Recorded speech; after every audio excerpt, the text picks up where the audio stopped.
নানা গুঞ্জন শেষে রাষ্ট্রীয় অতিথি ভবন যমুনাতে উঠছেন প্রধানমন্ত্রী তারেক রহমান। সরকার প্রধানের নিরাপত্তা ও সচিবালয়ে যাতায়াতের সুবিধার্থে রাজধানীর হেয়ার রোডে অবস্থিত যমুনাকে তার সরকারি বাসভবন হিসেবে বেছে নেওয়া হয়েছে। বুধবার সরকারি আবাসন পরিদপ্তর নতুন মন্ত্রী প্রতিমন্ত্রীকে বাসা বরাদ্দ দেওয়ার কাজ শেষ করেছে।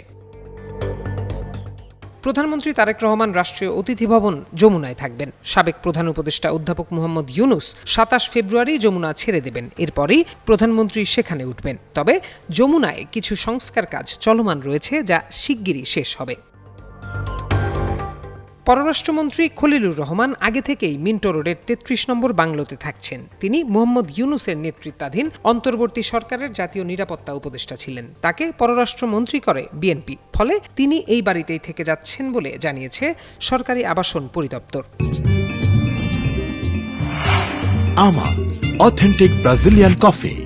স্থানীয় সরকার মন্ত্রী মির্জা ফখরুল ইসলাম আলমগীরকে ৩৫ হেয়ার রোড, স্বরাষ্ট্রমন্ত্রী সালাহ উদ্দিন আহমদকে ২৪ বেইলি রোড, মুক্তিযুদ্ধ বিষয়ক মন্ত্রী হাফিজ উদ্দিন আহমদকে ৫ হেয়ার রোড, সমাজ কল্যাণমন্ত্রী আবু জাফর মোহাম্মদ জাহিদ হোসেনকে ২৫ বেইলি রোড, ধর্মমন্ত্রী কাজী শাহ মোফাজ্জল হোসেন কায়কোবাদকে ৭ মিন্টু রোড, ভূমিমন্ত্রী মিজানুর রহমান মিনুকে ২ মিন্টো রোড, সংস্কৃতিমন্ত্রী নিতাই রায় চৌধুরীকে ৫ মিন্টো রোড, আইনমন্ত্রী মোহাম্মদ আসাদুজ্জামানকে ১ হেয়ার রোড, পানি সম্পদ মন্ত্রী শহীদ উদ্দিন চৌধুরী অ্যানিকে ৬ হেয়ার রোডের বাংলো বাড়ি বরাদ্দ দেওয়া হয়েছে।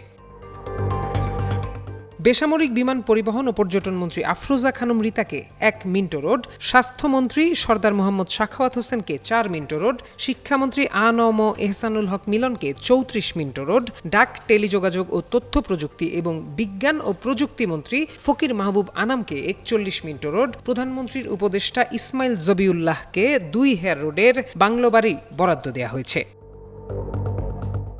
মির্জা আব্বাস ও নজরুল ইসলাম খানকে বেইলি রোডে বাংলো বাড়ি বরাদ্দ দেওয়া হয়েছে। অর্থ ও পরিকল্পনা মন্ত্রী আমির খসরু মাহমুদ চৌধুরীকে গুলশান, শ্রম ও কর্মসংস্থান এবং প্রবাসী কল্যাণ ও বৈদেশিক কর্মসংস্থান মন্ত্রী আরিফুল হক চৌধুরীকে গুলশান, সড়ক পরিবহন ও সেতু মন্ত্রী শেখ রবিউল আলমকে ধানমন্ডিতে সরকারি বাসা বরাদ্দ দেওয়া হয়েছে। প্রত্যয় দাস, যুগান্তর নিউজ।